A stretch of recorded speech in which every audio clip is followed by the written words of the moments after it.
Just because your business is small doesn't mean you can't market like the big corporations. Effective marketing doesn't require a huge budget or ad spend. It just requires you to get creative. In this video, I'll share the best tools for a small business and what entrepreneurs often get wrong about how to use them. By the end, you'll have new energy to go land all that new business. One of the first marketing tools that you have at your disposal right now is this. Not your smile, that's helpful too, but your mouth, right? Your mouth is your key to marketing. Your mouth allows you to tell people about your business. And when I first started my business, that was pretty much all I had. I didn't have a marketing budget. I really didn't know where to go. I knew how to sell, and I knew that if I could just talk to people and tell them what I did, they'd probably be interested in learning more. So that's what I did. I went out and I started networking, and I started talking to people. I started asking them questions about their business to see what some of their greatest challenges were. And I kept hearing things about sales and selling and marketing. So I knew that was a place where I could help small businesses.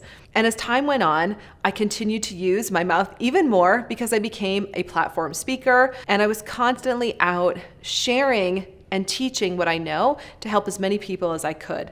And I had this belief, which came from Zig Ziglar. Zig Ziglar said, if you help enough people get what they want in life, you can have what you want too.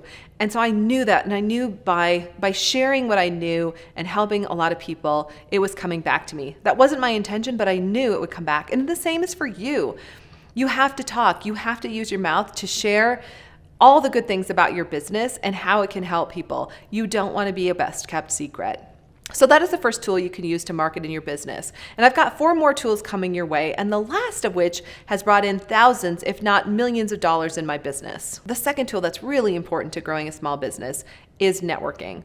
And again, it typically doesn't cost you a lot of money to network. In fact, there are places that you can network for free, especially in the beginning. How? You can visit networking meetings that do have a fee, but often they let you visit for free for the first 1 to 2 times. I would take advantage of that. I would go out and network and visit as many times as you can for free, whether it's 1 or 2, to see if one of 2 things is happening. Is your ideal client there? Or are the people who are part of the group potentially great referral partners for you? If you answer yes to both of those questions, it's probably a great networking group. Now, I do like to play by the rule of 3. 3 networking groups can be really powerful, plus a 4th, which I'll tell you about. So the first one should be a networking group that's business to business, right? Where we're referring business back and forth. The second networking group should be an association for your industry. And the third way I highly recommend networking is to support your favorite charity and actually get on the board. By the way, in every single one of those networking opportunities, if you can serve on the board, I highly recommend it. Most boards will not say no to people who are willing to volunteer. And the reason you want to do that is because that's where most of the business is happening. That's where those deeper relationships are being built because you see those people on a more frequent basis. The 4th place, if you have time, you might want to add is your local chamber of commerce. That's a great place to network in your local community to really get to know people, see how you can give back, and see how you can be connected. The 3rd place you want to be marketing if you own a small business is on social media. And I know that's obvious, right? But sometimes it can be confusing where to hang out. And I don't think you need to be on every social media channel. You want to find the one that's best for you. If you do a lot of corporate selling, you should probably be on LinkedIn. If yours is more business to consumer, you might want to be on Facebook or Instagram or even Pinterest. But definitely be picky in terms of where you hang out on social media because it might not cost you a lot of money, but it does cost you a lot of time. And if you're managing it, that's a lot of your time. If someone on your team is managing it, then you're paying them to do that. So just be very conscious of that. Or hire an expert in this area who already knows where your target client is and where your company should be represented on social media. Now, as a small business owner, the 4th thing you can do is pick up the phone. This is a lost art. I don't know about you, but this day and age, when my phone rings, I'm always like, who is calling me? It's such a surprise, right? And most of the time I think it's probably just spam, and a lot of times it is just spam because people text, right? A lot of times now people text or they send you an email. I feel like people really don't call. I call my mom calls me, but I don't get as many business calls anymore because we use all these other types of communication. Here's what I can tell you though. In my company, we do call. We call our prospective clients. We call our clients. We stay connected. We want to talk to people on the phone because that is how we can make connections. So don't underestimate the power of picking up the phone. We have a client right now who is making cold calls. Even saying that makes me sound like such a dinosaur. But guess what? Cold calling, while it seems like a lost art, is still happening. And if you need to be in front of more businesses, you can probably make cold calls successfully and get new clients. Believe it or not, it's still happening. People are still getting business. Now, our clients use a two-pronged approach. They make cold calls over the phone, and they also send cold emails to the same person. So they might end up leaving a voicemail on the phone, and then they'll send a follow-up email to say, hey, Shelly, just left you a voicemail. They introduce themselves, they explain the problem that they solved, they talk about how they could help this client as well, and they offer up a time to talk. That's kind of our secret formula that I just shared with you. So they fire that email off as well, and they're always happily surprised to have people respond and say, yeah, I'd love to meet with you, or sure, that would be awesome, let's talk.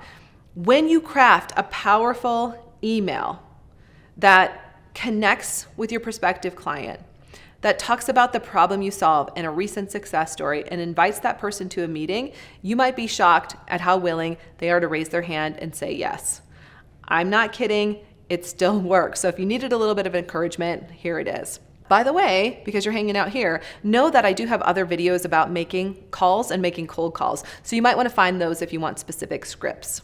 The fifth thing we need to know about as small business owners is the power of speaking or video or being on YouTube like this. In other words, how can we get in front of many people versus just one-on-one? Speaking did not come naturally to me. Let me just say that. It was one of my deepest fears. Getting in front of an audience was petrifying. In the 9th grade, I couldn't even read a paragraph in front of the room. It has taken me years. So I tortured myself by joining speech theater and competing with other students. I ended up getting tons of red ribbons. True story, I never got a blue ribbon in the world of speaking. I had a lot of friends who got blue ribbons and purple ribbons, and I was always so envious that I thought maybe someday I'll get a blue ribbon. I would do anything to go back now with the skills that I have, but of course that's not going to happen. The skills and the confidence I have now, I did not have then. But here's what I'll say to you. If you don't think of yourself as a public speaker, I get it. I'm a walking testimony of not being a polished speaker or not being someone, or feeling so shy and petrified in front of people that I thought I could never do it. I don't want to say this, but I'll admit it. It probably took decades before I could stand in front of an audience and not have a panic attack, right? So it wasn't just about being afraid of speaking. I had full-on panic attacks in front of hundreds of people.